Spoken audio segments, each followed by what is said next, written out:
안녕하세요. 더 좋은 세상을 만들기 위한 블록체인 기술 세션에 자리해 주셔서 감사드립니다.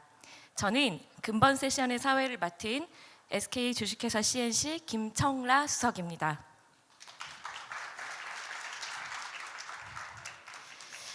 오늘 하루 소셜 밸류를 주제로 다양한 이야기를 듣고 또 나누셨을 것 같습니다.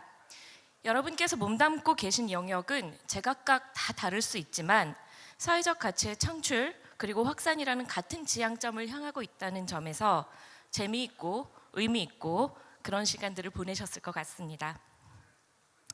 오늘 이 자리에서는 혁신이라는 화두에 맞게 소셜 밸류를 창출하고 확산하는 방법의 하나로서의 블록체인에 대해서 이야기를 나누어 보고자 합니다.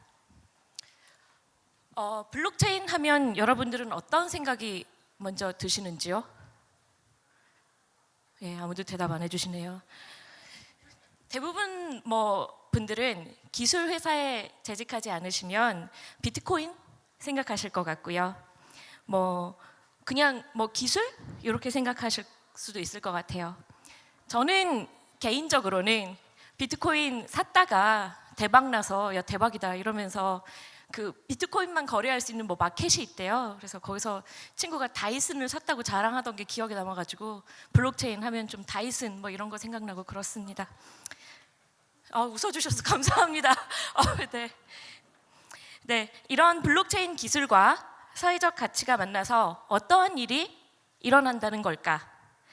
어려운 이야기도 쉽게 그리고 지루한 이야기도 재밌게 해주실 강사분들을 제가 엄선해서 저희가 모셨습니다. 그러면 저희 세션을 여는 첫 번째 강연자로 카카오 그라운드 X의 이종건 이사님을 모시고자 합니다. 블록체인과 사회적 가치를 주제로 재미있는 강연을 준비해 주셨습니다. 박수로 맞아주십시오.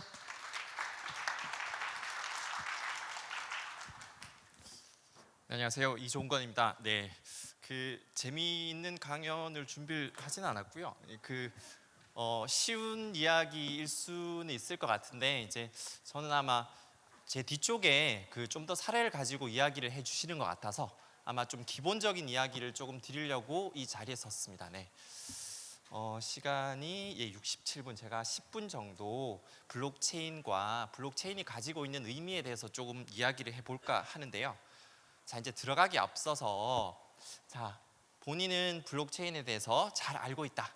나는 1점에서 5점 사이에 5점이 정말 잘한다라고 했을 때 3점 이상이다. 한번 손 들어 보시겠어요? 네. 한 10분 정도 계시고요. 그래서 제가 말씀해 주신 것처럼 우선은 쉬운 이야기를 좀 하겠습니다. 자, 먼저 저희가 이제 블록체인이라고 하면 이제 어떤 느낌인지 각자 다른 느낌들을 가지고 계실 거잖아요. 그래서 이제 우선은 인터넷이라는 이야기를 한번 해볼게요. 자, 보통 이제 인터넷이라고 하시면 가지고 계신 이제 배경 지식이나 쓰시는 방식에 따라서 다른 이미지를 가지고 계실 텐데 어떤 분들은 인터넷이라고 하면 좀 기계적인 것 같다, 혹은 이제 기술적인 느낌으로 바라보시는 분이 계실 것 같고요. 혹은 이제 저희 어머님은 항상 인터넷 한다 이렇게 말씀하시면 검색하시는 거거든요. 그러니까 예를 들어 이제 연예인 기사를 읽으신다, 혹은 이제 어떤 검색을 하셔서 정보를 찾는다라고 하면 저희 어머님은 인터넷을 한다 이렇게 표현을 하세요. 근데 이제 어떤 분들은 아마 여기 계신 좀 젊은 분들은 내가 인터넷을 한다라고 하면 내가 가지고 있는 모바일 폰에 정말 다양한 애플리케이션들을 사용한다 이렇게 보시는 분들도 계실 것 같아요. 그래서 인터넷을 한다라는 사실 의미를 아주 다르게 쓰실 텐데, 근데 이제 저희가 이제 디지털 세상을 어떻게든 살고 있죠. 그래서 이제 디지털 세상에서 인터넷을 한다는 건 어쩌면 내가 디지털 환경에 노출이 되고 내 생활 속에 인터넷이란 게 들어와 있다 이렇게 보실 수도 있을 것 같아요. 그래서 이제 서로 다른 뷰를 조금씩 가지고 계신데, 아마 제가 오늘 드릴 말씀은 블록체인도 사실은 어떤 분들은 기술로 보고 계시지만 블록체인을 이해하고 사실은 활용하는 측면에서 어떤 분은 좀 더 사회적으로 보시는 분들도 계시고요. 어떤 분은 좀 더 애플리케이션 단에서 보는 분들도 계시고요. 어떤 분들은 정말 기술 단에서 보고 계신데 오늘 제가 드릴 말씀은 아까 말씀드렸던 좀 더 사회적인 거, 사회가 블록체인이라는 기술을 어떻게 활용할 수 있을까, 어떻게 바라보면 좋을까, 그리고 이제 사회적인 가치에서 블록체인이 가지고 있는 의미는 어떤 것들이 있을까라는 측면에서 좀 말씀을 드리려고 해요. 자, 그러면 이제 블록체인 모르시는 분들 많이 계시니까 블록체인 제가 몇 장만 이야기를 해볼게요. 자, 이게 뭔가요?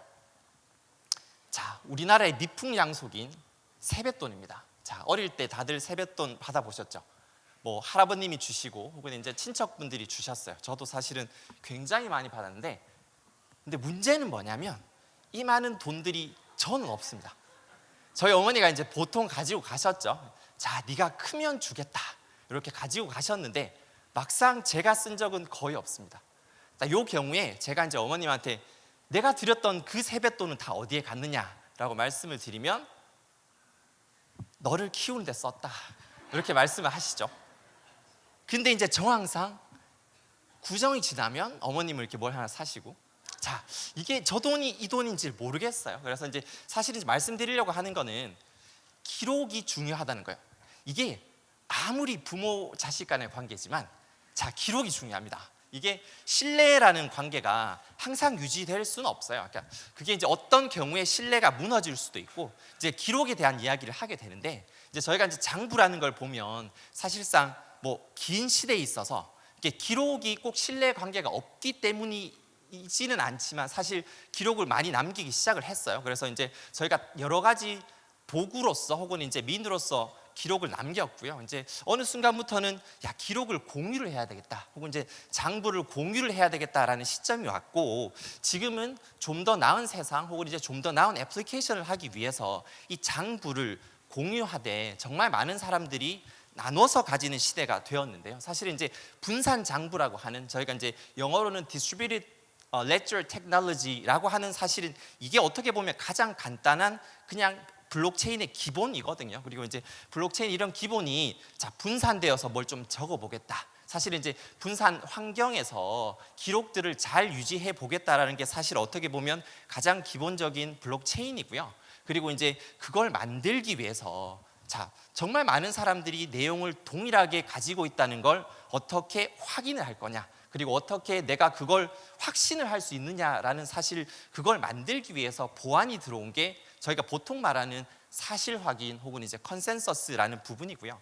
그리고 이제 추가로는 사람들이 야, 이 장부를 좀 더 나눠 가졌으면 좋겠는데 너희가 좀 나눠 가져 줄래? 라고 그냥 말하기는 애매하니까, 혹은 이제 모티베이션이 안 생기잖아요. 그래서 이제 모티베이션적인 측면에서 좀 더 일을 잘할 수 있게 도와주는 게 토큰 이코노미고요. 그리고 이제 이러한 분산된 환경에서 정말 많은 사람들이 같이 일을 할 때 어떻게 하면 좀 더 효율적으로 일을 할 수 있지? 그리고 이제 시간이 변하면서 상황이 변하면서 모든 게 변하기 나름인데 그걸 어떻게 잘 어댑테이션하고 좀 더 지속 가능하게 발전할 수 있을까라는 부분이 사실은 거버넌스거든요. 이제 물론 블록체인 이거 말고도 더 많은 말씀을 해드려야 되는데 사실 이런 것들이 어떻게 보면 블록체인의 기술적인 거예요. 다시 말씀드려서 이제 저장을 하고 합의를 하고 발전을 하고 이 블록체인이라는 기술이 사실은 쓰일 수 있게 만들어 주는 건데, 그러면 블록체인이 과연 기술이기만 할 거냐? 사실은 기술이기도 해요. 아까 전에 이제 제가 처음에 보여드렸던 것처럼 인터넷도 어떤 분에게는 그냥 그 셋톱 박스를 인터넷이라고 부르실 수도 있는 거거든요. 근데 이제 블록체인이 가지고 있는 의미나 사실 이제 사용될 수 있는 거, 그리고 이제 사람에 따라서 조금씩 다르게 보는 측면들이 있는데, 요 화면 캡처는 사실 이제 매년 뉴욕에서 이제 5월에 컨센서스라고 하는 학회, 그리고 이제 어떻게 보면 블록체인의 정말 다양한 주제들을 매년 모여서 이야기를 하는 자리가 있거든요. 이제 뭐 그냥 수백 명이 아니라 더 많은 수천 명의 사람들이 모여서 정말 다양한 주제를 이야기를 하는데, 사실은 첫째 날 올해 같은 경우는 오전 세션에 경제학자들이 사실 모여서 블록체인에 대해서 이야기를 한 세션이 있었어요. 사실 이제 이게 이제 그 세션에 참석을 하셨던 뭐 하버드 교수님들, 뭐 그리고 이제 다른 대학교 교수님들인데, 거기서 이제 처음에 이제 이런 말씀을 하셨어요. 그러니까 그 사회자가 블록체인이라고 하는 거는 어떻게 보면 컴퓨터 프로그램이다. 근데 사실은 시장이나 경제에 대한 거고, 이게 작동을 하는 이유는 시스템 안에서 커뮤니티, 그러니까 사람들에 대해서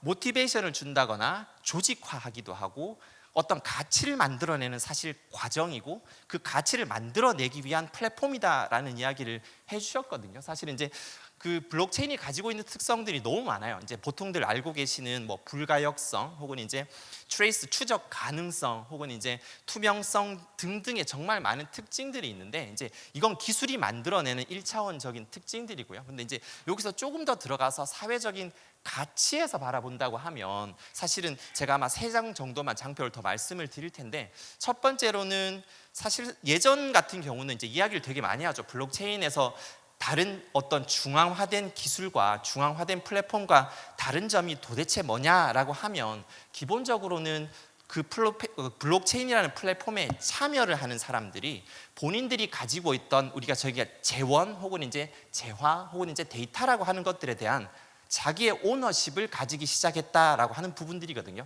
예전 같은 경우는 내가 데이터를 만들어내는 주체이긴 해도 그 데이터의 오너십을 넘겨줌으로써 사실 이제 서비스를 활용받기도 했고 그리고 이제 본인들이 누려야 할 것들을 누렸는데 이제 그 오너십이 나한테 오는 시대로 가고 있다라는 게 이제 어떻게 보면 첫 번째 제가 말씀드리고 싶은 블록체인이 어떤 사회적인 의미에서 가지는 좀 의미인 것 같고요.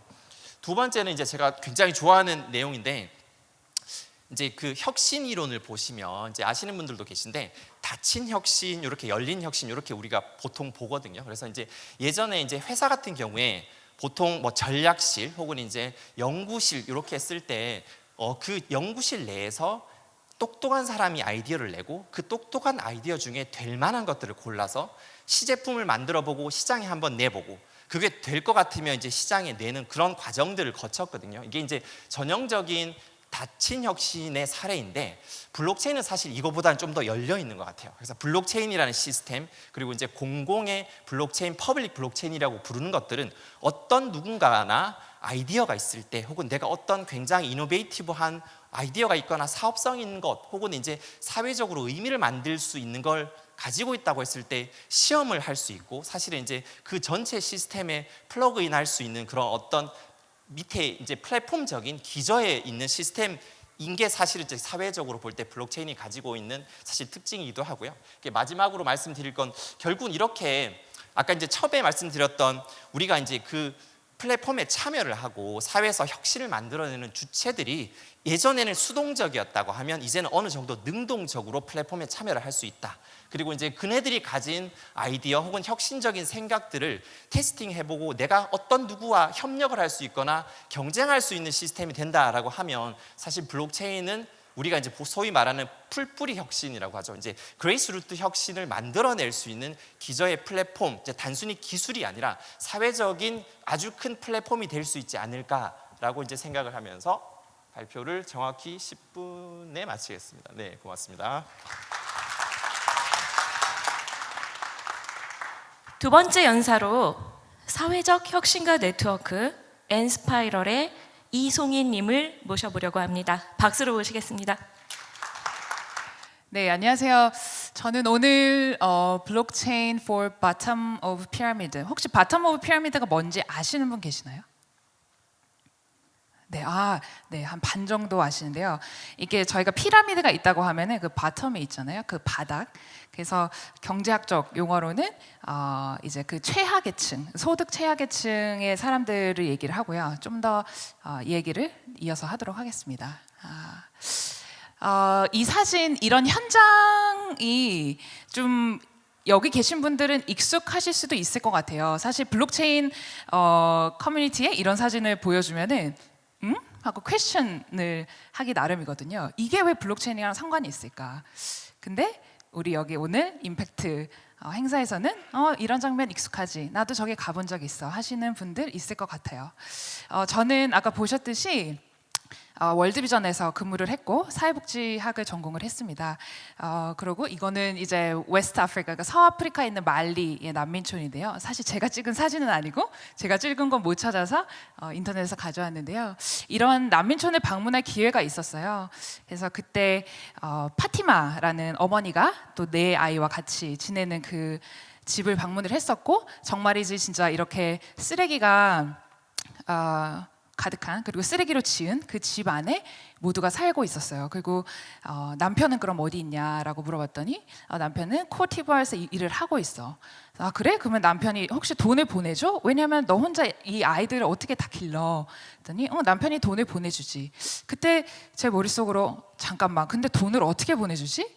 왜냐면 여기는 지금 은행도 없고 웨스턴 유니언도 없고 여기는 난민촌에 이 사람들은 아이디도 없는데 어떻게 하면 돈을 보내줄 수 있을까? 그런 질문을 하게 되었어요. 그런데 이걸 발견하게 됩니다. 그 사람들이 가지고 있는 유일한 어떤 재산의 가치가 있는 기기였어요. 투지폰. 그리고 솔라 패널 차저, 그러니까 태양열 그 충전기죠. 거기에 케이블이 6개가 달린 거를 이 쌍으로 모든 캠프들이 갖고 있었어요. 그리고 그들은 심지어 글을 잘 읽지 못하지만 자기들만의 언어로 그걸로 소통하고 있었거든요.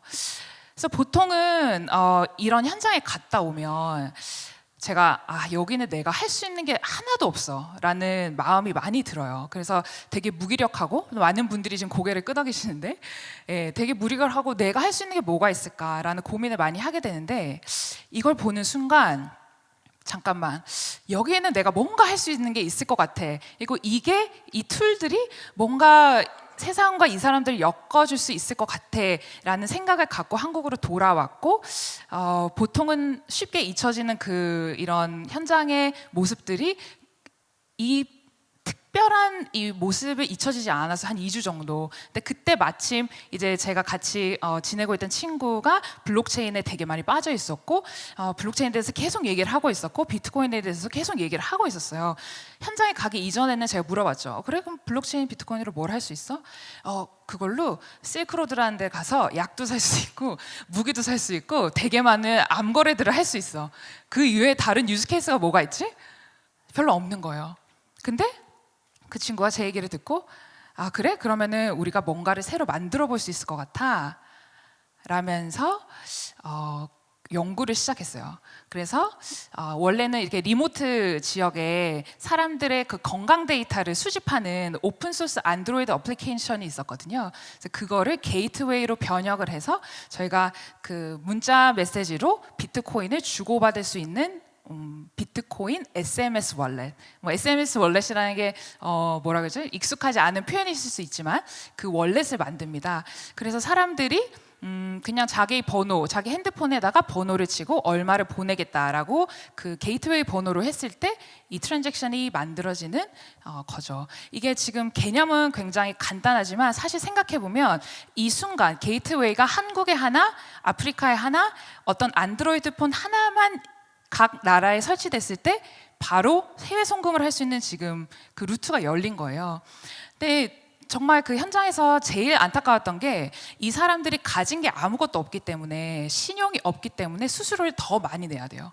그래서 수수료를 이 사람들은 더 많이 내고 우리들은 더 갈취하고 그래서 그런 문제들 그리고 이 사람 우리는 뭐 온라인 뱅킹이라고 해가지고 손끝으로 모든 걸 다 할 수 있는데 1,000만 원이고 2,000만 원이고 보낼 수 있는데 이 사람들은 단 1원도 보낼 수 있는 툴이 없어서 이 모든 것을 감수하고도 인편으로 보내야 되고 그리고 인편으로 참고로 아직까지도 10%가 넘는 사람들이 인편으로 해외 송금을 하고 있어요.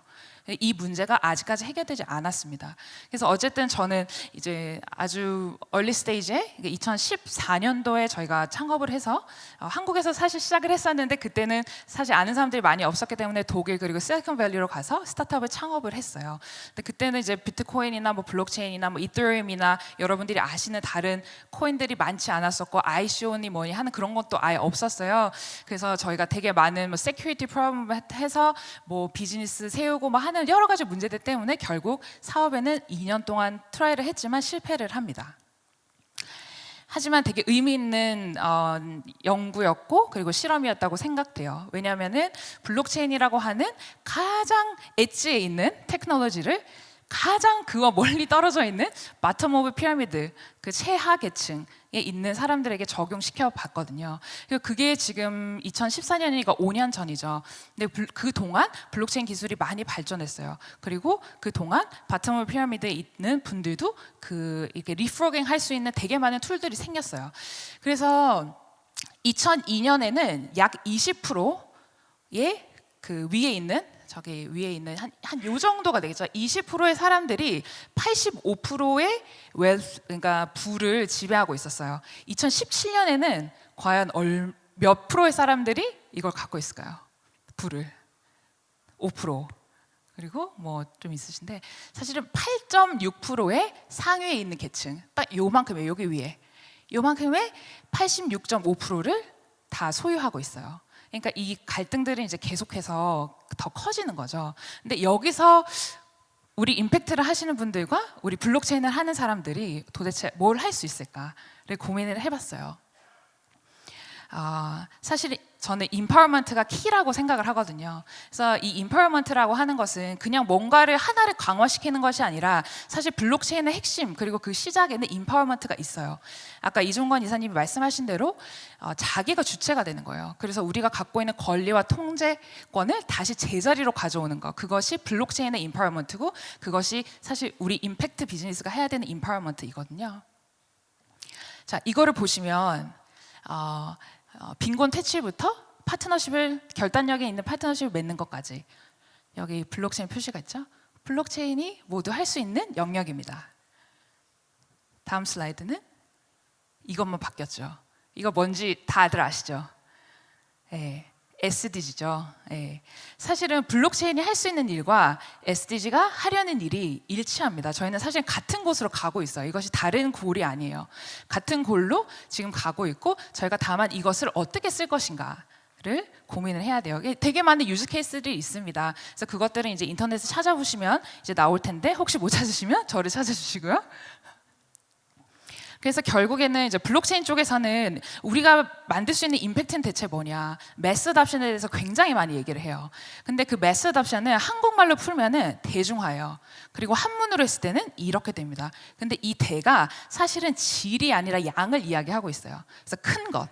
그래서 결국에는 이 매스가 제 생각에는 바텀 오브 피라미드, 우리가 타겟해야 되는 그 사람들을 얘기하고 있는 것이고, 그 임팩트라고 하는 것은 이 매스의 문제를 해결해 주는 것, 그리고 매스의 사람들의 삶을 더 편안하고 더 안전하고 더 편리하게 해주는 것이 결국에는 임팩트다.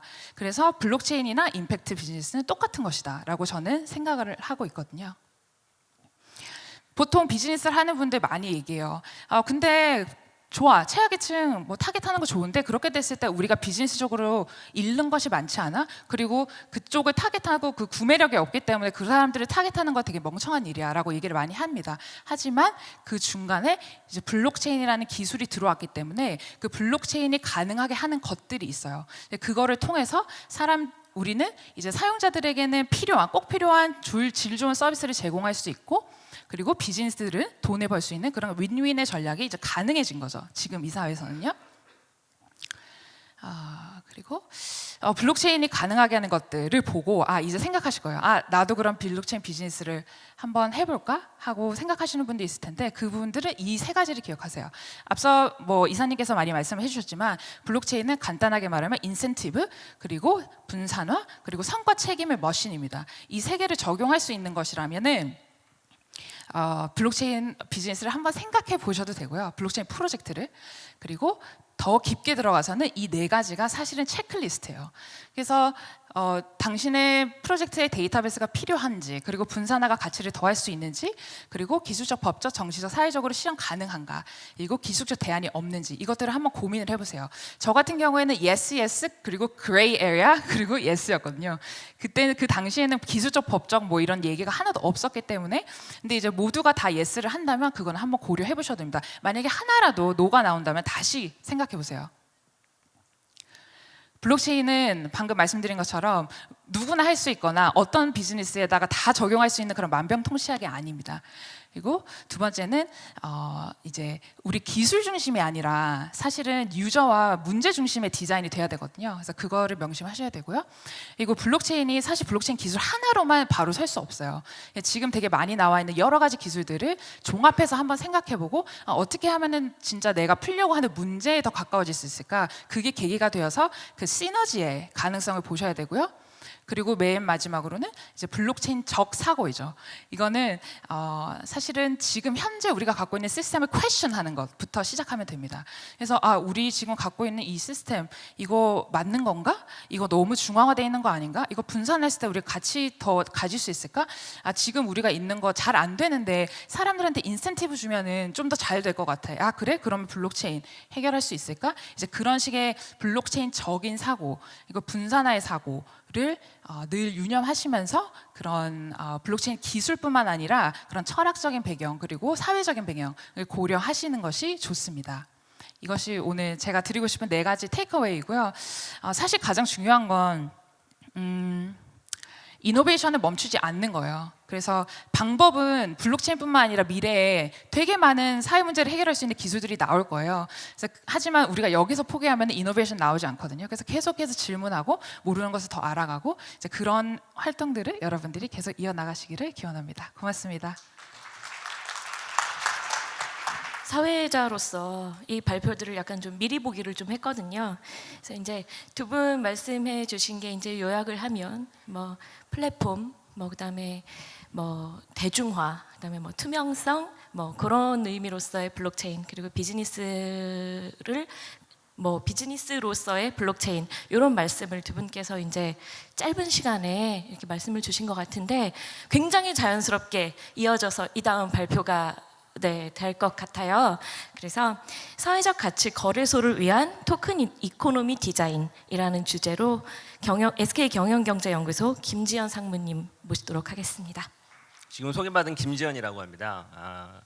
블록체인 기술에 대한 이해를 10분 동안 짧게 설명을 들었고, 그리고 이제 그걸로 구현된 해외 송금 관련된 한 사회적 가치와 사회적 문제를 해결하는 걸 들으셨는데, 제가 이제 이야기하려고 하는 건 블록체인으로 구현된 기술로서 사용할 수 있는 새로운 경제 생태계를 가리켜 토큰 이코노미라고 하거든요. 그리고 우리 SK에서 SPC라고 해서 사회 성과 인센티브, 이 세션이 끝난 다음에 그 4번째 어워드 시상식을 해요. 4년 동안 그동안 진행되어 왔던 주요 사회적 가치를 만들어내는 기업들 중에서 실제 사회적 가치를 얼마큼 만들어낸지를 측정하고 그거에 따른 실제 경제적인 보상을 일부 지원해주는, 그래서 사회적 가치를 잘 측정도 하고 그와 관련된 생태계를 구축하고자 하는 이제 캠페인인데요. 일종의 그런 캠페인을 블록체인과 연동하게 되면 어떻게 더 확장할 수 있을까?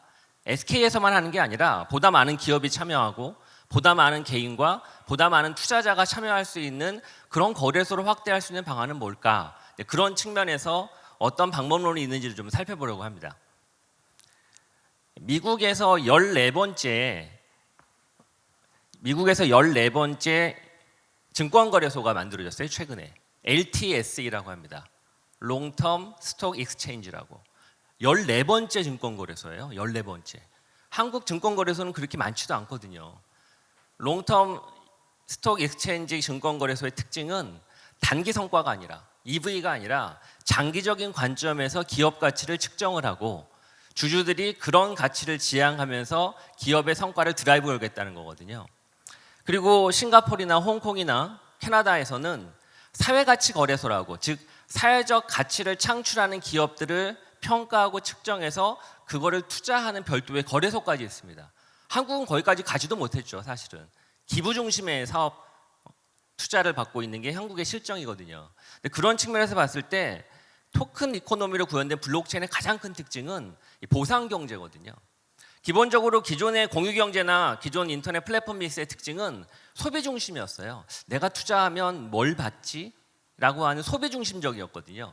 그런데 블록체인으로 구현된 토큰 이코노미의 특징은 블록체인 시작 자체가 기술 중심으로 시작한 게 아닙니다. 1980년대 사이퍼펑크라고 해서 철학 중심으로 시작을 했어요.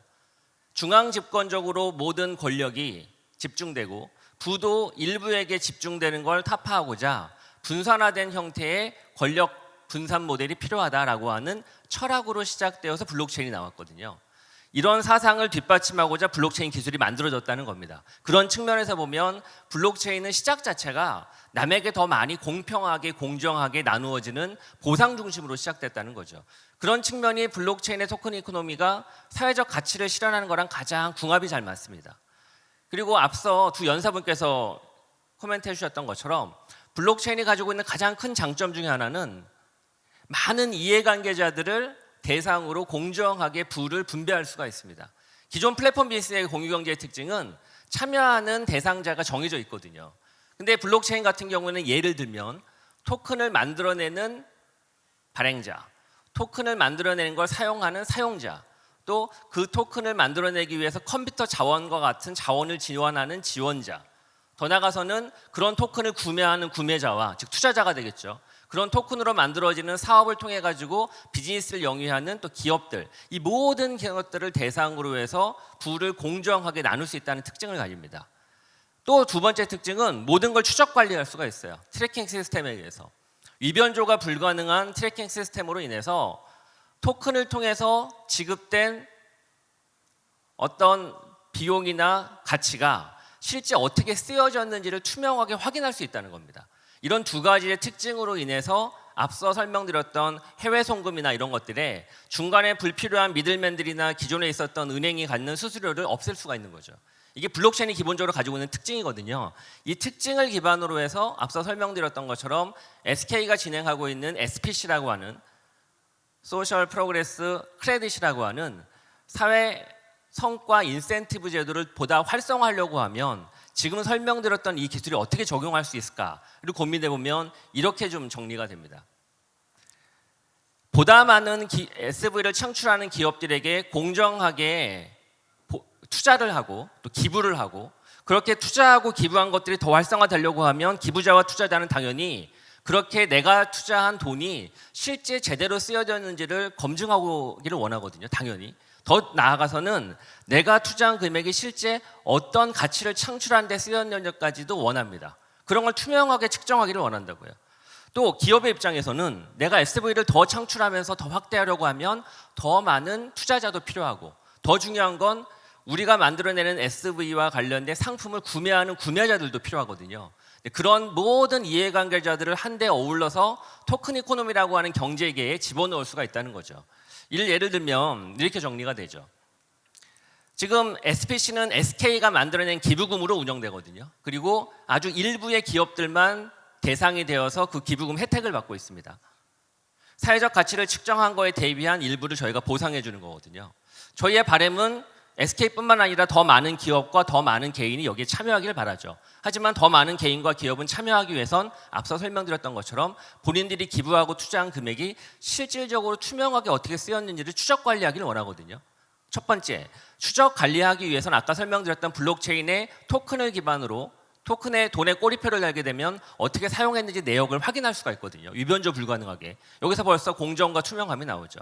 그러면 더 많은 기업들이 참여할 수 있는 발판이 만들어집니다. 그러면 더 내실 있는 SE에 투자받을 수 있는 기회가 생기는 것이고, 그러면 더 많은 기업과 개인이 이 기부 문화에 또 투자 문화에 동참할 수 있는 것이고, 더 나아가서는 그렇게 SV를 창출한 기업의 상품을 구매한 구매자들도 토큰을 통해서 구매했다는 그 상품의 구매 내역을 확인할 수가 있기 때문에 간접적으로나마 내가 직접 기부를 하고 투자하지는 않았지만 그런 SV를 창출하는 기업의 상품을 구매했기 때문에 간접적으로 투자한 거거든요. 그런 개인들에 대한 것도 랭크가 되고 외부의 레피테이션으로 표시가 되죠. 이 모든 거를 토큰으로 기록 관리할 수 있다는 겁니다. 더 나아가면 앞서 설명드렸던 미국의 14번째 증권거래소 LTSE처럼, 그리고 많은 국가에서 추진하고 있는 사회가치거래소처럼 더 나아가게 되면 이런 기업들에게, SV를 창출하는 기업들에게 투자도 할 수가 있죠. 투자만 하는 게 아니라 투자한 금액을 언제든지 엑시트할 수가 있습니다. 예를 들면 우리가 증권거래소에서 A라고 하는 기업에 투자하는 건 부를 창출하기 위함이라고요. 보다 많은 부를.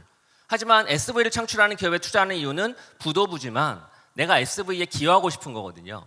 하지만 이왕이면 부도 축적하면 안 될 게 없죠. 더 좋죠, 오히려. 다만 비율은 적어져야죠. EV를 창출하는 기업보다. 이런 지금 설명드렸던 내역이 투명하게 확인되고, 확인된 이후에 내가 언제든지 SV 창출한 기업에서 엑시트할 수 있는 구조를 만들어주는 게 SV 가치거래소거든요. 그 가치거래소가 만들어지려고 하면 보다 많은 이해관계자들이 토큰으로 엮여서 그런 거래를 할 수 있는 시스템이 만들어져야 된다는 거죠. 그런 측면에서 보면 블록체인의 토큰 이코노미라고 하는 이 기술, 그리고 이 경제 시스템이 가장 어울리는 궁합이라는 겁니다. 물론 이 설명드렸던 기본적인 프레임이 당장 한국에서 시작되긴 어려워요. 그 이유는 규제 이슈부터 시작해서 더 많은 SE들이 그리고 또 그런 걸 투자하고 싶어하는 기부자들이 투자자들이 여기에 들어와야 되는데 그게 처음부터 될 일은 만무하거든요. 그래서 단계별로 가야 됩니다. 그런 단계가 우리 SPC 그 기부금이 시작되는 것이고 그 다음에 더 많은 SE가 여기에 동참하고 그 다음에 더 많은 기업과 개인의 투자자들이 여기에 동참하고 그리고 그런 SV를 창출하는 기업의 상품을 구매하려고 하는 구매자들이 여기에 참여하게 되고 맨 마지막은 그런 제3, 제4의 가치거래소가 SV를 창출하는 기업에 대한 가치거래소죠. 그게 만들어지게 되면 이제 판타지가 시작되는 거죠. 그런 토큰 이코노미의 디자인을 구성한 좀 상당히 복잡해 보이죠. 저는 이 자리를 통해서 여기 계신 분들한테 말씀드리고 싶은 건 이런 블록체인의 기술을 조금이라도 알아야 이해를 할 수 이걸 그릴 필요까지는 없지만 이 그림이 어떤 걸 뜻하는지를 알아야 그걸 기반으로 블록체인을 활용할 수가 있습니다. 그런 측면에서 보면 기업이나 SV를 창출하는 기업들이 기술에 대한 이해가 좀 필요해요. 그런 측면에서 이 화면에 보여지는 이 도식도는 내가 투자하고 기부하는 A라고 하는 기업에 돈만 투자하는 게 아니라 그 돈과 함께 똑같이 토큰이 생성되어서 가상의 공간 속에 토큰이 생성되는 겁니다. 그 토큰이 함께 따라가는 겁니다. 그리고 그 토큰 속에 이 기업이 하는 모든 액티비티들, 즉 기업 활동 내역들, 창출한 SV가 같이 기록되는 거죠. 그러므로 인해서 내가 지출하고 투자한 또 기부한 100만 원이 A라고 하는 기업에 50만 원, B라고 하는 기업에 30만 원, C라고 하는 기업에 20만 원이 투자됐다면 각각의 투자된 금액이 실제 SV를 창출하는데 어느 정도 기여했는지를 나중에 일목요연하게 확인할 수 있는 시스템을 이렇게 구성을 한 거라고 이해하시면 됩니다. 마지막으로 SK가 진행하려고 하는 SPC가 좀 더 확대돼서 더 많은 기업들, 여기서 말하는 기업은 SE와 투자자를 말합니다. 그런 기부자와 투자자가 많이 만들어지는 생태계가 조성이 된다고 하면 한국의 SV 생태계는 지금보다 훨씬 더 탄탄해지고 선순환의 경제 모델로 접어들 겁니다. 네, 그런 측면에서 블록체인이 어떻게 기여할 수 있는지, 토큰 이코노미가 실제 SV 창출에 어떤 도움을 줄 수 있는지에 대해서 생각해 볼 수 있는 시간을 여러분들한테 전달이 제대로 해드렸으면 하는 바람으로 강연을 마치겠습니다. 감사합니다. 이제 강연을 앞서 강연해 주셨던 새 강연자분에 더해서 SPC 사회성과 인센티브의 사회적 가치 측정에 대해서 꾸준히 고민을 해주고 계신 CSES 박성훈 실장님까지 네 분 무대로 모시고 더 깊은 이야기를 나눠보도록 하겠습니다. 또한 이 네 분을 연결해 주시는 모더레이터, 커넥터로는 SK 주식회사 CNC의 이기열 부사장님을 모시도록 하겠습니다. 토론을 한번 해보도록 하겠습니다. 저희가 그 소셜 밸류를 이야기하면서 이제 기술과 이 접목이 된다라는 주제에 대해서 한번 각계 전문가들을 모시고 좀 깊이 있는 얘기를 해볼 생각입니다. 제가 이제 SK 주식회사 CNC에서 디지털 사업을 맡고 있는데요.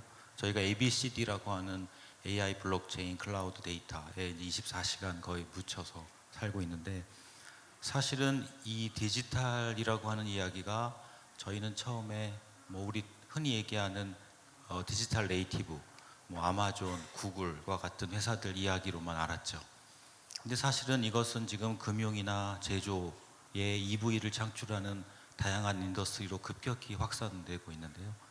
이 부분이 드디어 소셜 밸류를 만드는 아주 중요한 기본 네트워크가 된다라는 그런 상황에 이르게 되었습니다. 그래서 저희들이 많은 그런 사례들이 현재 지금 나오고 있고요. 오늘 질문을 통해서 여러분들이 갖고 계신 의견들을 한번 좀 들어보도록 그렇게 하겠습니다. 그러면 이제 첫 번째 질문에 들어가도록 하겠습니다. 그런데 이제 첫 번째 질문을 하기 전에 제가 이제 돌발 질문을 한번 드리려고 합니다. 왜냐하면 이 아젠다의 질문을 좀 봤더니 사실은 이 앞에서 많이 설명을 하신 내용들이에요. 근데 제가 앉아서 이렇게 듣다 보니까 제가 궁금한 게 생겼어요. 아마 이것들은 여러분들의 궁금한 점일 것이라고 생각을 하고, 이 SV를 창출하는데 블록체인이 그렇게 좋은 기술인데 이게 그러면 언제쯤 진짜 SV를 창출하는 실용화 단계로 갈 것이라고 생각되느냐에 대한 질문입니다. 블록체인이 지금 아마 여기서는 굉장히 깊이 있는 지식을 갖고 계신 분들도 있고 또는 오늘 처음 들으시는 분도 있지만 확실한 것은 블록체인이라고 하는 기술이 이렇게 사회적 가치를 만드는 데 굉장히 중요한 인프라가 될 것이라는 것에 대해서는 확신합니다. 근데 그 시점이 언제일 것이냐라고 하는 부분들에 대해서 조금 패널 분들 네 분께 한번 그 답을 좀 여쭙고자 합니다. 저부터 잠깐 말씀드리면, 제가 사실은 그 블록체인을 알아서 이 자리에 온 게 아닙니다. 그래서 저의 블록체인은 저 잘 모르고요. 저기 전화기도 이렇게 열리는 거 이렇게 아직 쓰고 있는데, 그래서 저는 세 분께 좀 답을 패스를 하고 가만히 좀 예, 앉아 알겠습니다. 예, 네. 예. 그 프로파일엔 잘 아시는 걸로 나와 있던데요. 예. 웬일인가 싶었습니다. 그래서 좀 생각 좀 하려고 그랬는데 바로 그냥 넘어오네요. 5G가 언제쯤 열릴까요? 5G가 부사장님. 예. 열렸죠. 열렸나요? 예. 보편적으로 블록체인도 이미 열렸죠. 비트코인까지 거래하고 있는데 5G가 언제쯤 열릴까요? 스마트폰 모바일 쪽은 언제 열렸죠? 저는 이렇게 생각합니다. 그러니까 블록체인이 꼭 SV를 창출하는 거에 언제쯤 열릴까가 중요한 게 아니라 블록체인으로 만들어진 서비스, 그게 꼭 SV를 기반으로 한 서비스도 있고 아닌 서비스도 있겠죠. 그런 서비스가 실제 이제 보편화되고 마치 스마트폰의 카카오톡처럼 그런 대중적인 앱들이 나오면 그걸 킬러 앱이라고 부르거든요. 그게 그 시점인 것 같아요. 그러다 보면 SV도 창출할 수 있는 앱도 나오고 서비스가 나오겠죠. 그럼 그게 언제냐가 중요하죠.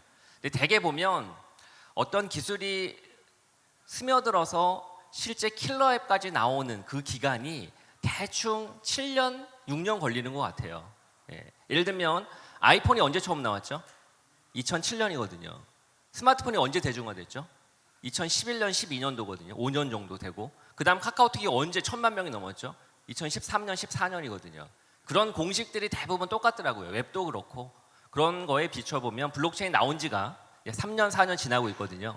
그런 측면에서 보면 한 2년, 3년 정도가 지나면 그런 킬러 앱들이 나올 것 같아요. 그래서 저는 2, 3년 정도로 생각합니다. 예, 알겠습니다.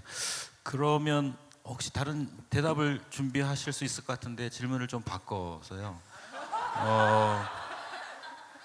이렇게 이제 좀 시간이 필요한 거는 맞는 것 같아요. 왜냐하면 아직도 기술이 조금 극복해야 될 과제들. 그러니까 IT를 하는 사람 입장에서 보면 굉장히 초보적인 단계의 기술인 거는 맞거든요. 그런데 이게 기술 문제가 아니고 기술의 문제와 또는 정책, 제도, 또 우리가 이거를 이야기하면서 이코노미를 이야기한다라는 것은 체제의 문제, 또 분산이라고 하는 것에 대한 개념, 이런 것들이 상당히 중요하거든요. 그런 측면에서 지금 이게 뭐 2, 3년이 1, 2년 안으로, 왜냐하면 분명 인터넷 시대에서 EV를 창출하던 기업이 있었듯이 블록체인 시대에서 SV를 창출하는 뭔가의 조직이 나올 것 같거든요. 근데 이 시간을 당기는 것은 우리한테 굉장히 의미가 있는 일일 텐데, 그러려면 좀 극복해야 되는 과제들이 분명 있을 겁니다. 그 부분에 대해서 좀 대답을 좀 해주셨으면 좋겠습니다. 이정훈 이사님께서. 예. 자, 네. 전 2, 3년 걸릴 것 같고요. 네. 이제 준비했던 질문에 대한 답은 그거였고요. 자, 우선 어떤 게 극복이 되어야 될 것 같은가라는 걸 사실 좀 생각을 해보면, 저희가 이제 뭐 그 전에 이제 사회적 가치가 뭔가라는 이야기부터 시작을 하면 너무 길어지니까 우선은 건너뛰고요. 우선 응용단 한번 이야기를 해볼게요. 제가 이제 사실은 지금 이제 작년부터 이제 블록체인과 뭐 사회적 가치, 블록체인과 사회적 문제 이런 이제 고민들을 좀 하기 시작을 했는데, 그 전에는 제가 5년 동안 빅데이터와 인공지능과 사회적 문제, 사회적 가치라는 부분에서 일을 했었거든요. 이제 아마 2013년에 제가 이제 그쪽을 시작을 했는데, 이제 2018년 이제 말씀해 주신 한 5년 정도 지나니까 사람들이 이게 뭘 할 수 있는지에 대한 감을 가지기 시작했던 것 같아요. 물론 이제 제도랑 이제 뭐 레귤레이션이나 사실 이제 법제화 이런 부분들도 분명히 중요한 부분들이긴 한데, 사실은 그 기술을 가져다가 쓸 수 있는 사람들이 그 기술을 이해하는 게 어떻게 보면 하나의 중요한 문제인 것 같거든요. 아까 이제 상무님도 비슷한 이야기를 해주셨는데, 이제 쓰시는 분들도 기술을 좀 아셔야 돼요라는 말씀을 하셨어요. 이제 그 왜 그러냐면 저희가 이제 초기에는 보통 이제 POC라고 하는 파일럿 프로젝트 위주로 하게 되죠. 이제 그래서 야, 이 기술이 SV를 만드는데 굉장히 중요한 기술일 것 같습니다라고 이제 말씀을 드리면 사람들의 생각이랑 상상은 그 속에 갇히기 시작을 해요. 그래서 이제 야, 이게 말이 되는 건데 실질적으로 더 큰 사회적 가치를 만드는 분명히 그 한 번의 퀀텀 점프가 필요하거든요. 이제 그게 언제냐면 막상 기술을 쓸 수 있는 사람이 그 기술의 가치나 철학과 응용 분야를 본인이 이해를 했을 때, 그리고 이제 자기가 가지고 있는 문제에 그 기술을 대입을 해서 아, 이 분야 이렇게 쓸 수 있다라는 거에 대한 난리지가 생기고 경험이 생기고 거기에 대한 고민을 나누기 시작할 때 사실은 이제 기술이 사회적 가치를 더 크게 만들어낼 수 있다고 저는 믿고 있는데, 아마 블록체인에서도 비슷하게 그 과정이 필요하지 않을까. 이제 법 기술, 이제 물론 기술이 아직은 초기 단계인 건 분명히 맞고요. 그리고 이제 저희가 블록체인이라고 하는 게 단순히 기술이 아니라 경제가 들어가고 사실은 거버넌스가 들어가는 아주 복잡한 이상한 동물이라 그 자체를 사회가 받아들이기까지 분명히 시간이 걸릴 테지만 우리가 사회적 가치 관점에서 보면 그걸 쓰는 사람이 이해하는 순간이 기술적 사회적 가치를 좀 더 만들어낼 수 있을 것 같다라는 생각. 사실 뭐 정확한 답변은 아닌 것 같은데 우선 문득 생각난 답변 그겁니다. 네. 이송희님은 답변해 주세요. 저는 듣느라 답변을 크게 생각하지 못했는데요. 이사님의 말씀에 우선은 전적으로 동의를 하고 굉장히 제가 뭐 앞서 발표한 내용과 비슷한 맥락의 얘기를 해주신 것 같아요. 그래서 지금 우선은 극복돼야 할 것들이 너무 많죠. 예, 너무 많고, 근데 저도 약간은 뭐 사실은 블록체인 업계에 계신 분들은 아시겠지만 세상에서 난다긴다 하는 똑똑한 사람들은 다 업계에 들어와 있어요. 그래서 언젠가는 기술적인 문제는 저는 풀릴 거라고 생각을 하고요. 그래서 뭐 그것들은 뭐 어떤 식으로든 어떻게든 풀릴 텐데 좀 그냥 포커스를 너무나 기술 쪽으로만 가져가지 말고 아까 얘기하신 대로 어떻게 하면은 우리가 이걸 서비스 레벨로 올릴 수 있을 것이냐, 그래서 일반 사람들이 이거를 사용할 수 있을 정도의 서비스로 만들어낼 것이냐라는 것이 좀 중요한 것 같아요. 지금 제가 알고 있는 제 머릿속의 데이터베이스로는 이제 소셜 밸류 쪽 그리고 소셜 임팩트 쪽 그게 결국에는 아까 말씀드렸듯이 똑같은 사회 변화를 위한 모든 프로젝트들을 얘기하는데 블록체인 쪽에 약 800개 정도의 프로젝트가 있습니다. 근데 그 중에 지금 한 완전히 액티브되고 있는 건 한 10% 정도밖에 되지 않아요. 그래서 뭐 80개 정도 전 세계에서 그 정도니까 앞으로는 이제 이런 이코시스템을 잘 발전시켜서 그 이외에 되게 파일럿 단계에 있거나 아니면 인액티브 단계에 있는 그런 프로젝트들이 굉장히 많거든요. 그래서 그 프로젝트들이 계속해서 물 위로 올라와서 할 수 있도록 만드는 이코시스템을 잘 만들어주고, 그 이코시스템에 너무나도 많은 것들이 있어서 지금 여기서 나열하진 않겠습니다만 이제 그런 건강한 이코시스템과 그리고 서비스를 받아들일 수 있는 사람들의 마인드와 사회의 마인드 두 가지를 얘기 드리고 싶네요. 예, 알겠습니다. 그리고 이제 다음 장 질문으로 좀 가주세요. 첫 번째 저희들이 좀 중복되긴 합니다만 앞에서 그 질문으로 던져주신 내용들 중에서 이런 블록체인이 어떻게 소셜 밸류를 창출할 것인가에 대한 연관성에 대해서 또 좀 준비하신 게 있기 때문에 그 부분에 대해서는 김지연 상무님께서 좀 한 말씀 부탁드립니다. 뭐 이거는 아까 설명드렸던 내용의 연장선인 것 같아서 차라리 저는 다른 아까 두 분하고 좀 다른 생각이 있어서 그 얘기를 전해드리는 게 좋을 것 같아요. 그 블록체인으로 만들어지는 서비스가 이제 극복 과제 잘 되기 위해선 뭐 예를 들면 이제 말씀하셨던 걸 정리하면 기술의 완성도, 그리고 규제의 완화, 그리고 개발자들의 이제 이해도, 이 세 가지가 선행되게 기본적인 거죠. 근데 전 좀 다른 생각은 토큰 이코노미 관점에서 블록체인 기술은 다양하게 해석할 수 있어요. 솔루션 관점에서 해석할 수도 있고 제가 아까 이야기했던 토큰 관점에서 해석할 수 있는데, 저는 이제 토큰 관점에서 이해를 하면 이 욕망이 사라져야 돼요.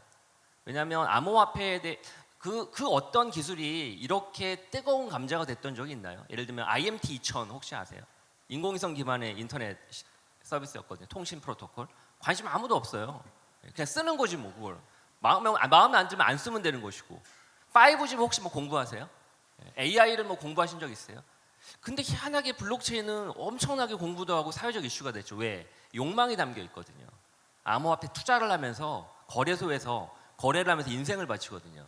그렇게 되면 플렉서블이 너무 심해져요. 사실 블록체인의 가장 중요한 게 아까 처음에 얘기한 토큰의 보상 경제 시스템이다 보니 이 밑바탕이 되는 토큰이 안정화가 되지 않으면 이게 너무 욕망이 꿈틀대면 이게 아무리 기술적으로 잘 되고 규제가 완화가 되고 산업적으로 잘 이해가 높다 하더라도 이게 안착하기가 참 힘듭니다. 그런 측면에서 보면 저는 가장 중요한 극복 과제는 대중의 무관심인 것 같아요. 암호화폐에 대한 무관심. 알겠습니다. 네, 근데 이제 또 생각해 보면 저희가 이제 죄송합니다. 이게 저희가 질문 셋들이 많은데 근데 생각해 보면 블록체인에서 이제 토큰 경제라는 게 분명히 중요한 요소이긴 해요. 분명히 근데 이제 조금 돌려서 생각을 해 보면 토큰 경제가 없는 블록체인은 블록체인이 아니냐라고 하는 사실은 이제 저희가 흔히 받는 질문에 또 다시 봉착을 하긴 하거든요. 그리고 토큰 경제가 없는 블록체인이 만들어낼 수 있는 사회적 가치가 그러면 무시할 정도로 작으냐라는 것도 분명히 또 물론 다른 생각을 가지고 계신 분들도 있긴 한데 그렇게 생각을 해보면 좀 다른 의견을 가지시는 분들도 있지 않을까. 저희가 분산 저장 장치로 사실 사회가 가지고 있는 여러 가지 부조리가 있고 정보의 불균형, 이니퀄리티가 존재를 하는데 어떤 사회 부조리 문제점들은 단순히 정보가 공유됨으로써만으로도 이미 사회적인 가치를 만들어내는 부분들이 분명히 있긴 하고 그 부분을 무시할 수는 없을 것 같긴 하거든요. 그래서 토큰 경제가 중요하지 않다, 사람들의 무관심이 뭐 중요하지 않은 문제라는 게 아니라 토큰 경제를 빼고도 생각할 수 있는 영역도 분명히 있으니 그 부분에 대한 생각도 같이 한번 해보면 좋겠다라는 의견을 잠깐 드립니다. 네. 블록체인이 이제 토큰 이코노미하고 어떤 연관성이 있느냐는 지금 사실은 블록체인 업계에서는 정말 뜨거운 감자이기도 합니다. 근데 저는 이번 세션을 준비하면서 이 가치를 EV, 즉 경제적 가치가 아니라 사회적 가치의 토큰 이코노미를 태운다면 이거는 상당히 시작 포인트가 좋을 수 있다. 우린 너무 처음에 아까 이야기하신 대로 욕망이라는 EV에 포커스해서 이게 지금 기술의 발전을 저해하고 있기 때문에 그런 부분들은 굉장히 좋은 솔루션이 될 수도 있겠다는 생각은 개인적으로 합니다. 하나 생각나는 거 더 말씀드리면요. 이제 토큰이라고 하는 게 어떤 경제적인 우리가 현실 세계에서 가지는 피앗으로의 경제적인 가치로만 쓰일 수 있느냐라고 생각을 해보면 사실 저희가 블록체인 가지고 소셜 가치, 사회적인 가치 이야기를 할 때 언급되는 다른 응용 분야가 있거든요. 예를 들어 토큰을 가지고 투표를 한다. 혹은 토큰을 가지고 임팩트 측정을 한다라고 하는 부분을 보면 이거는 사실 이게 거래가 되는 토큰이 아니지만 사실 이 토큰 경제가 만들어내는 가치는 EV가 아니지만 SV 쪽에 있는 분야도 있는 것 같다라는 생각이 문득 들어서 잠깐 드리겠습니다. 예, 여기까지 하겠습니다. 이게 시간이 많이 없으니까 굉장히 뜨거운 주제라서 다음은 블록체인이 소셜 밸류 프로젝트에서 성공한 석세스 스토리에 대해서 혹시 박성훈 실장님 이건 가능하신 건가요? 네. 제가 사실 블록체인은 잘 모르고요. 그리고 또 블록체인 얘기가 이제 나온 지가 얼마 안 되니까 이런 석세스 스토리를 말씀드리기는 참 좀 어려울 것 같습니다. 다만 제가 조금 성공했으면 바라는 그런 프로젝트를 하나 좀 아시는 사례일 수도 있고 소개를 드리면 펜임팩트 코리아라고 하는 곳과 그리고 임팩스퀘어가 같이 지금 만들어낸 일종의 블록체인 기술을 활용한 하나의 코인인 것 같은데요. 서울시나 이렇게 경기도에서 하고 있는 소셜 임팩트 본드, 줄여서 SIB 사업이라고 하는 게 있습니다.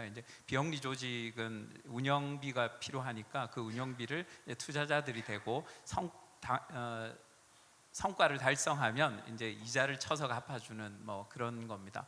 근데 이 SIB의 블록체인 기술이 어떻게 활용되냐 하면은 그 본드를 잘게 쪼개서 다시 판매를 하는 겁니다. 근데 물론 지금은 그게 재판매가 정식으로 되는 건 아니고 이렇게 또 아름아름 이렇게 분산이 되고 있기는 합니다만, 저는 이게 왜 좀 성공했으면 하냐 그러면 금융의 생리를 정말 잘 이해하고 있다라고 생각을 합니다. 결국은 초기 투자하는 사람은 엄청난 위험을 안고 들어가는 거잖아요. 근데 이게 꼭 좋다라는 말씀은 아니에요. 항상 이게 파생 상품이 나오면서 첫 번째 투자한 사람의 위험을 계속 해칭을 해주는 거죠. 이게 안 좋은 면도 많습니다만, 그래서 특히나 이런 사회적인 영역에서는 더 리스크가 큰데 그거를 두 번째 투자, 세 번째 투자들이 이렇게 해칭을 해줄 수 있는 그런 방식이 있으면 좋겠다. 그래서 그 SIB 프로젝트의 블록체인 기술을 얹은 거는 꼭 좀 성공하면 좋겠다, 그런 말씀을 드립니다. 예, 알겠습니다. 그러면 좀 마지막으로 각 패널 분들께서 좀 하고 싶으신 그런 메시지, 사실은 굉장히 어려운 주제이기도 하고 또 들으시는 분들이 지식의 레벨이 상당히 차이가 나는 영역이지만 SV를 창출하자는 공동의 우리가 목표를 갖고 있는 분들한테 한 1분 정도 꼭 하고 싶으신 말씀이 있으면 한마디씩 해주셨으면 좋겠습니다. 제가 끼어들려고 했는데 벌써 소회 시간이어서 우선은 지금 공유해 주신 사례도 너무 좋은데요. 제가 간단하게 좀 더 석세스 스토리를 좀 말씀드리자면, 사실은 이제 블록체인이라는 게 이종건 이사님께서 말씀해 주신 것처럼 그냥 뭐 토큰 또는 그냥 블록체인이 아니고요. 또 분산 원장 기술이라고 해서 DLT라는 또 블록체인 이외에 그런 기술들이 또 있습니다. 그래서 이제 완전한 블록체인의 어떤 그 유스 케이스, 딱 좋은 유스 케이스를 사용해서 한 것 중에는 이제 아고라다 보트라는 이제 보팅 서비스를 제공하는 그런 서비스도 있고요. 그 이외에는 또 아까 제가 발표 때 말씀드린 것처럼 믹스해서 쓸 수 있는 하이브리드 같은, 그래서 오프그리드랑 그다음에 블록체인의 아이덴티티를 활용해서 사용한 뭐 리퀴드 스타라는 그런 거는 이제 뭐 오프그리드로 그 배터리를 충전시켜서 대용량 배터리를 사람들이 선이 없어도 어딘지 들고 다닐 수 있게, 아프리카가 됐든 어디든 그렇게 할 수 있는 그런 프로젝트도 있고요. 뭐 스커틀벗이라고 하는 그거는 DLT를 활용한 완전한 오픈 소스 프로젝트인데, 이제 그런 것들은 페이스북을 이제 블록체인은 아니지만 DLT 분산 원장 기술 위에 얹어서 또 다른 뭐 프로토콜이랑 같이 묶어서 이제 그런 거를 디스트립하는 그런 서비스들이 있어요. 그리고 그것들이 이제 해외에서는 이미 사용되고 있고 이제 그런 것들이 이제 더 많아져야겠죠. 근데 그런 스토리들이 한국에는 전달이 잘 되지 않는 것 같아요. 근데 이제 그런 스토리에 대해서 이제 저희들 또 업계에 있는 사람들이 많이 또 얘기를 나눠야 될 것 같고, 우선 오늘 또 제가 이어서 소회를 하자면, 일단은 임팩트 쪽 분들이 굉장히 관심을 많이 갖고 계세요. 근데 이 안에서 우리가 어떻게 앞으로 더 협력을 해야 할지는 그냥 오늘 듣고 그냥 가는 것이 아니라 계속되는 논의들이 필요할 것 같고, 오늘 SV 커넥트라는 이벤트 자체 저에게는 굉장히 인상이 깊었거든요. 수천 명의 사람들이 이런 관심사를 정말 가지고 있을까라는 퀘션도 하긴 했지만 어쨌든 이런 논의들이 계속돼야 된다고 생각을 하고 있고요. 네. 오늘 좋은 토의와 또 발표 감사합니다. 예. 제가 먼저 해야 두 분이 또 논쟁을 또 하시니까요. 오늘 이송님께서 이제 이송희님께서 보여주신 그 아프리카 사례도 저는 굉장히 좋았던 것 같아요. 그러면서 이제 제가 요즘 고민하고 있는 거는 이제 북한인데, 나라가 열리면 어쨌든 이데올로기는 남겠지만 경제가 아마 먼저 열리겠죠.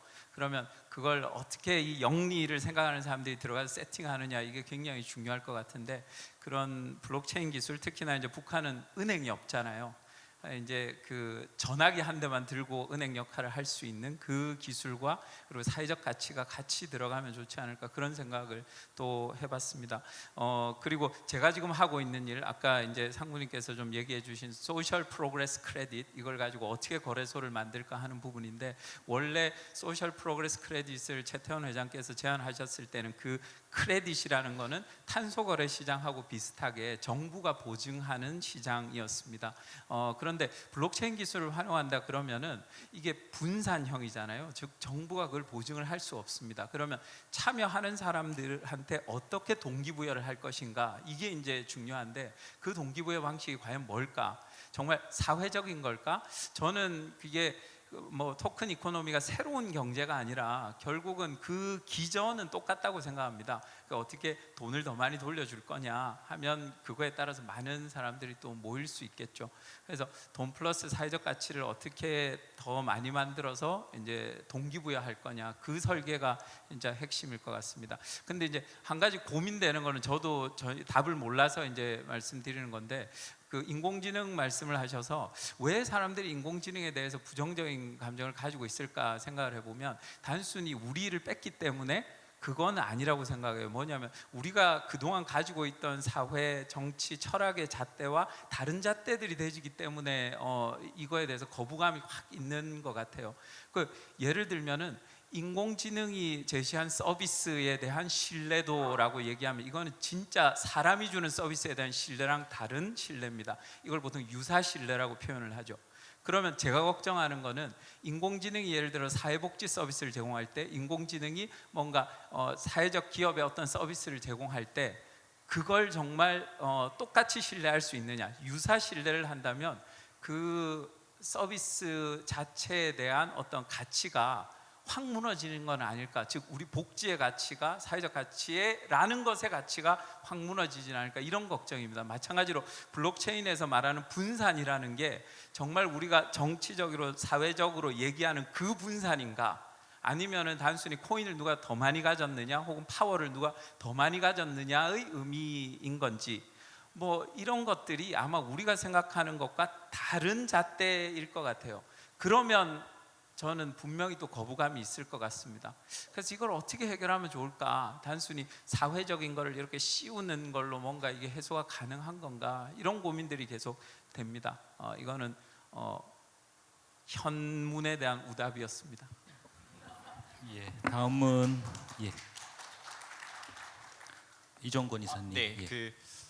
근데 문득 제가 갑자기 또 딴 말씀 드리면 인공지능 하니까 갑자기 생각난 건데, 사실 이제 인공지능이라고 하는 게 사람 냄새가 좀 덜 나 보이잖아요. 이게 뭔가 자료를 주고 네가 해봐라 약간 이런 느낌이라 아마 좀 사람들이 거부감이 있지 않을까. 저는 이제 뭐 다른 곳에서 비슷한, 예전에 그런 발표를 한 적이 있었는데 사람 냄새 나는 기술 블록체인 이런 발표를 사실 한 적이 있었거든요. 그래서 이제 뭔가 이거는 좀 그냥 우리가 바라보는 기술과 좀 다른 느낌인 것 같다라는 면에서 사실 제가 이제 블록체인을 좋아하기도 하고, 이제 이게 뭐 단순히 분산 이런 게 아니라 사람이 중심이 된 것 같은, 이제 휴먼 센터드 된, 그게 진짜 블록체인이 가질 수 있는 혹은 이제 사회적 가치를 만들어낼 수 있는 게 아닌가 싶은 생각이 문득 들고요. 이제 여기에 이제 피드백이었고, 제가 이제 소회는 뭐 다른 좋은 말씀 많이 해주셔서 저희가 이제 참석하고 있는 게 소셜 밸류 커넥트인데, 이제 우리가 소셜 밸류 이야기는 굉장히 많이 한 것 같은데 커넥트 이야기를 많이 안 한 것 같아서 저는 이제 그 부분 한번 잠깐 말씀드리면서 끝내면 어떨까. 이제 임팩트 하시는 분들 사실상 이제 많이들 뭐 커넥션 만드시면서 이제 협력하시고 상호 하시는데, 그러니까 지금은 뭔가 이제 블록체인 혹은 이제 시대적인 사명 뭐이라고 할 수 있을지 없을지 모르겠지만, 임팩트 하시는 분들 혹은 사회적 가치를 만드시는 분들이 이렇게 안에서만 몰래 친한 그분들끼리 뭔가를 하는 게 아니라 정말 더 나아가셔서, 그러니까 저희가 이제 유엔의 SDG 아까 말씀해 주셨는데 17번이 PPP라고 해서 이제 Public Private 파트너십이거든요. 그래서 정말 공공이랑 기업 그리고 이제 non-profit profit이 이렇게 뭔가의 선을 예전에는 못 넘었지만 이제 넘어서 같이 더 큰 그림을 그릴 수 있고 사회적인 변화를 같이 만들어져야 될 시대가 아닌가라는 생각이 들어서 앞으로도 그런 걸 더 많이 볼 수 있으면 너무너무 좋겠다라는 생각을 공유하면서 마칠까 합니다. 예, 다음은 김지현 상무님. 사회적 가치 SV를 창출하는 게 뭘까? 꼭 어려운 사람들을 도와주고 기부하고 또 그런 것만은 아니잖아요. 예를 들면 저 여기 올 때 티맵 택시로 왔거든요. 얼마나 시간을 절약해 줬는지 몰라요. 제 시간을. 또 요즘에는 이마트를 일주일에 2번씩 가던 거를 헬로네이처나 마켓컬리 이용하면서 거의 안 가고 있어요. 엄청나게 또 제 시간도 절약해 주고 쓸데없는 주유비부터 시작해서 얼마나 많은 사회적 문제를 해결해 줘요. 카카오톡은 뭐 무료로 쓸 수 있잖아요. 예전에 SMS 얼마나 불편했어요. 다 사회적 가치를 해결해 주는 거라고 생각하거든요.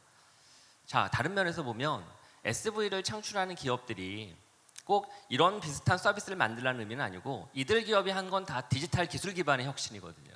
기술을 활용을 하게 되면 더 훨씬 쉽게 그리고 효율화되어서 기존에 하려던 그 목적을 쉽게 달성할 수 있거든요. 파급력 있게. 그런 측면에서 마지막으로 드리고 싶은 제 소회는 여기 계시는 SV를 투자를 하든 SE를 직접 운영하시는 분들이 기술에 대한 꼭 블록체인이 아니어도 AI든 빅데이터든 에코시스템이든 클라우드든 이런 기술을 잘 이해할 필요가 있습니다. 그 기술을 여러분이 하시는 사업에 잘 접목하게 되면 효율화가 극대화되거든요. 그런 말씀을 드리고 싶습니다. 예. 뭐 사실은 저희가 사전 미팅도 있었고 굉장히 많은 좋은 이야기를 나눴습니다만 그런 깊이 있는 얘기를 더 할 수 없는 게 좀 안타깝긴 하고요. 제가 좀 마무리를 하겠습니다. 일단 그 SV 생태계라고 저희는 말을 하죠. 지금 이 주제를 이 생태계를 찾아봤더니 생물과 환경의 조합된 복합 체계를 생태계라고 우리는 이제 부른다는 겁니다. 이런 복합 체계에는 네트워크라는 것이 이제 반드시 필요하고요. 이 네트워크는 뭔가에 의해서 연결이 되어야 되는 거죠. 우리가 옛날에 인터넷 우리 한다라는 표현을 했듯이 아마 SV 창출을 위해서 블록체인을 한다라는 말이 아마 올 겁니다. 왜냐하면 꼭 한 가지만 기억해 주신다면 블록체인은 기술적으로 굉장히 깊이 있는 이야기지만 꼭 기억하실 것은 불확실한 사람들끼리 서로 확인이 안 된 사람들끼리 뭔가를 전달해야 할 때 가치를 전달해야 될 때 그것을 보증해 주는 시스템이 분산입니다. 왜 중앙이 분산이 왜 중앙보다 더 신뢰적이냐라는 것보다 일단 이 자리에서는 이렇게 분산해 두는 것이 그 불확실한 거래를 확실하게 만들어주는 중요한 인프라가 되는 것이고요. 그것이 사회적 가치를 창출하는데 굉장히 중요한 역할을 분명 하게 될 겁니다. 거기에 더해서 그것은 국경이 없다라는 것에 그 파급력이 있다고 보여집니다. 마지막 예로 하나 제가 이거를 준비하면서 사실은 마지막 드리고 싶은 얘기 중에 하나가 우리나라 기부 지수가요. 우리가 SV를 얘기할 때 기부는 나눔이라는 측면에서 중요한 예제가 될 수 있는데요. 우리나라의 기부 지수가 146개국 중에서 한 60위 정도 한다고 해요. 1위가 인도네시아인데요. 인도네시아 대비 한 절반밖에 되지 않습니다. 그리고 그 기부 지수는 매년 급격히 떨어지고 있어요. 근데 그 기부 지수가 떨어지는 절반 이상의 이유는 투명성 때문입니다. 이 투명성을 확보하지 못하기 때문에 기부가 계속 떨어지고 있어요. 근데 블록체인 기술이 가장 주장하는 바가 투명성입니다. 그래서 이 기술이 이 사회적 가치를 높일 수 있는 굉장히 중요한 그런 인프라가 될 것이라고 보여집니다. 어제 신문을 봤는데요. 요즘에 공유 자동차에 대한 이슈가 많이 되고 있잖아요. 오늘 당사자도 이 세션에 오셨다고 하던데요. 하나의 앱이 우리 공유 자동차, 공유 인프라의 세상을 바꾼 거죠. 지금 바꾸고 있는 거죠. 저희가 만드는 블록체인 기반의 하나의 앱이 저희 SV 창출의 중요한 변화를 저희는 분명히 일으킬 수 있을 것이라고 확신하고 있고요. 참고로 저희 지금 지하 1층에 그 세션에 가보면 기부를 하실 수 있는 여러 가지 주제들이 거기 나와 있어요. 예를 들어서 뭐 난민촌에 대한 기부, 싱글맘에 대한 기부를 선택하면 그 기부금이 어떻게 쓰이는지, 내가 기부한 것이 누구한테 가는지, 그것이 어떤 과정을 거쳐서 가는지, 그 중간에 있는 사람들은 이것을 어디다 쓰는지를 다 분산 장부에 저장을 하고 서로 합의하고 그것을 절대로 바꾸지 못하게 하는 것이 아마도 저희 그 투명성 확보로 인해서 저희의 기부, 우리 한국의 기부의 지수를 현재 중간 순위에서 1순위로 올리는 중요한 기술이 될 것이라고 확신합니다. 예, 감사합니다. 예.